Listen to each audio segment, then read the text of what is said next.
D'abord, comprenez que le CICES est une institution de l'État du Sénégal. Donc comprenez que le CICES est une institution de l'État du Sénégal, un démembrement de l'État. Donc la position de la direction générale pour accueillir les étudiants ne peut être que positive. Oui, les étudiants, venez au CICES, dans un esprit quand même de solidarité gouvernementale, mais surtout de patriotisme. Mais la différence, c'est quoi? Par rapport aux autres lieux qui ont été retenus, le lycée de la Fosse, l'Institut islamique,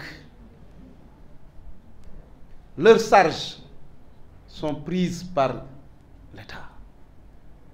Mais le CICES, nous recevons que 20% de notre budget de l'État du Sénégal.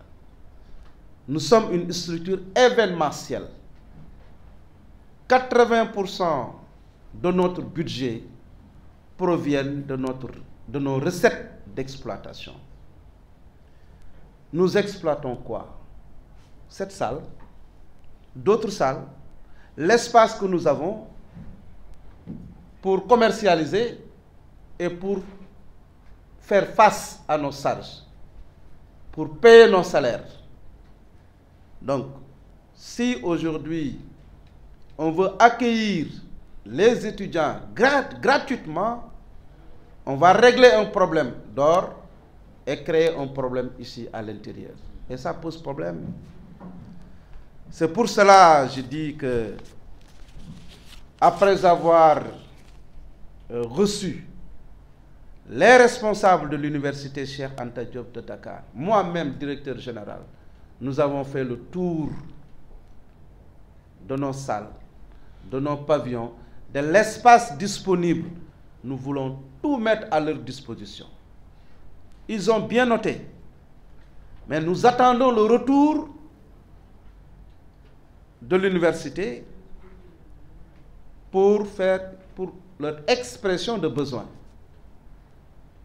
Ils vont nous dire, oui, monsieur le directeur général, nous avons vu ça, etc.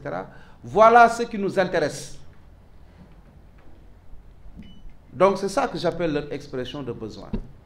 Et à partir de leur expression de besoin, le CICES va faire ce qu'on appelle une cotation, c'est-à-dire la facturation, pour leur dire, ce n'est pas gratuit, voilà la facture, vous payez. À partir maintenant de leur acceptation de payer la facture, on va aller vers une convention entre l'université Cheikh Anta Diop et le CICES, une convention qui va nous engager les deux parties. Donc, c'est une obligation que les procédures administratives soient respectées. C'est pour cela que je dis, il n'y a pas de problème. On reçoit les étudiants, mais à condition, parce que je ne peux pas, par solidarité gouvernementale, régler le problème de l'université qui a son budget et me créer après des problèmes. Je comprends l'inquiétude du collège des délégués du CICES. Je comprends leur inquiétude. Ce qu'ils m'ont dit, déjà, on est partant pour recevoir les étudiants. Bien vrai que souvent, entre guillemets, nous, on reçoit des clients qui viennent organiser et partir, mais nous, on a été étudiants et on est fiers des étudiants. Et souvent, on nous disait que vous, les étudiants, vous n'êtes pas des clients intéressants. Parce qu'à tout moment, vous pouvez déconner. Mais nous, on fait table rase sur tout ça. Parce que l'avenir de ce Sénégal ne va pas se faire sans les étudiants. Ce n'est pas possible. Donc, on doit les recevoir. On doit les aider à terminer en beauté l'année. Mais comprenez les contraintes qui sont également au niveau quand même du CICES. Donc c'est des risques. C'est pour cela que nous avons parlé ainsi pour dire qu'il n'y a aucun problème. Donc nous attendons toujours que les autorités de l'université quand même nous acceptent. Di wax rek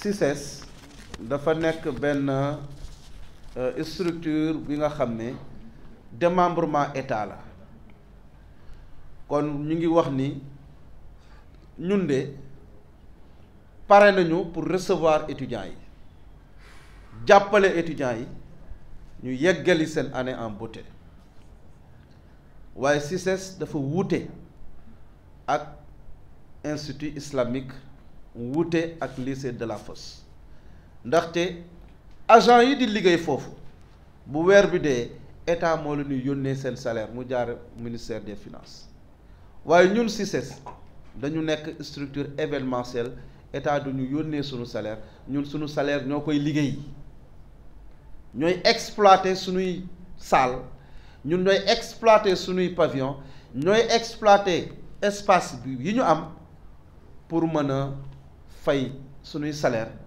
pour mën a fay sunu courant pour mën a fay sunu ndox te étudiants yi war a ñëw en termes d'électricité en termes d'eau c'est des charges waaye léegi nag mënuma régler problème parce que problème la ñun bu ñu leen jëlee fii solution lay doon waaye solution boobu est-ce que war na créer beneen problème boo xam ne man maa koy dund après ak samay délégué du personnel moo tax ma wax délégué yi ñoom ils sont dans leur rôle mais man Saliou Keita directeur général du CICES li ma gën a gëm mooy solidarité gouvernementale mooy esprit de patriotisme waaw laa wax étudiants yi ñëw leen waaye responsable université yi ñëw nañu ma ànd ak ñoom man directeur général ñu wër fépp xool salle yépp xool pavillon yépp xool espace yépp ñoom lay déglu ñu wax ma seen expression de besoin lii la ñu soxla ak lii ak lii ak lii li ñu soxla nag parce que am na yeneen sénégalais yu soxla ñoo fii ñun ñu xool ñoom li ñu soxla ñu defal leen facturation maanaam cotation facture boobu day tax ñu créer ñu bind benn convention de partenariat ñu ne ñun CICES on s'engage lii ak lii ak lii la ñuy def waaye université aussi ñu engagé wu lii ak lii ak lii la ñuy def parce que y a des risques aussi am nañu ay clients yoo xam ne dinañu organiser génn ndànk dem mais ñun ay étudiants la ñu woon on était des étudiants te souvent ñun ba ñu nekkee université on nous disait que vous n'êtes pas de bons clients loolu moo tax tey may dalal xelu sama collaborateurs yi pour dire ce sont de très bons clients nañ leen jël waaye pour ñu jël leen tamit il faut que yenn procédure administrative yi ñu respecté ko nga xam ne ni kenn du ci gaañu loolu moo ci am solo